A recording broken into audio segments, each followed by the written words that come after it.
व्याघ्रादिरूढ़ क्षिप्र प्रसादि भगवान अय्यनय्यप्प स्वामिये. இந்த மண்டல விரதம் பூர்த்தியான ஒருத்தனுக்கு தான் 18ஆம் படி ஏறக்கூடிய தகுதி உண்டாயிருக்கு அப்படிங்கறதுதான் நம்முடைய பெரியோர்கள் வகுத்து கொடுத்த வழி. அது ஏன் அவ்வளவு நாள் விரதம் இருக்கணும் அப்படின்னா நம்முடைய மனது பக்குவப்படுறதுக்கு.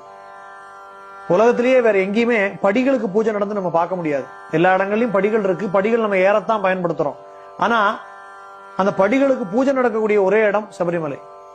இந்த படி பூஜையுடைய தத்துவமே நம்ம பார்த்தோம் அப்படின்னா சபரிமலையை சுற்றி இருக்கக்கூடிய 18 மலைகளுடைய அதிஷ்டான தேவதைகள் 18 பேரும் இந்த சன்னிதானத்துக்கு காவலா 18 தேவதைகளா அங்க குடியிருக்கிறதாகவும் அந்த 18 தேவதைகளுக்கு விசேஷமான பூஜைகள் நடத்துறதாகவும் தான் படி பூஜையோட தாத்பரியத்தை நம்ம பார்க்கிறோம்.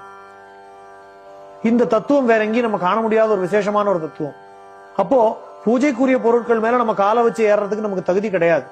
சாதாரணமா வீட்டுல உள்ள பூஜை பொருட்கள் எதிராக நம்ம கால் பட்டா கூட நம்ம தொட்டு கண்ணில் ஒத்திக்கிறோம், தெரியாம கால் பட்டுடுதே அப்படின்னு.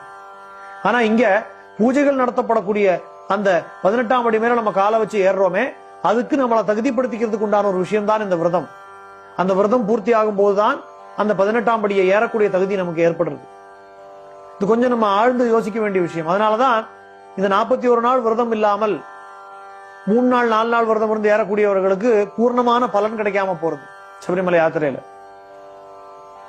ஐயப்பனை தரிசனம் பண்றது பெரிய விஷயம் இல்ல, இந்த படிகள் மேல ஏறதுக்கு உண்டான தகுதியை நம்ம தயார்படுத்திக்கணும். நம்மள முறையா விரதம் இருந்து தங்கள் மேல கால் வச்சு ஏறக்கூடியவர்களை இந்த 18ஆம் படிக்கூடிய தேவதைகள் குழந்தைகள் போல பாவிச்சு அனுகிரகம் பண்ணி அனுப்புறதாகவும், முறையா விரதம் இல்லாமல் தங்கள் மேல கால் படக்கூடியவர்கள் இடத்துல இந்த தேவதைகள் கோபப்படுறதாகவும் இந்த பெரிய ஒரு விளக்கம் சொன்னார்.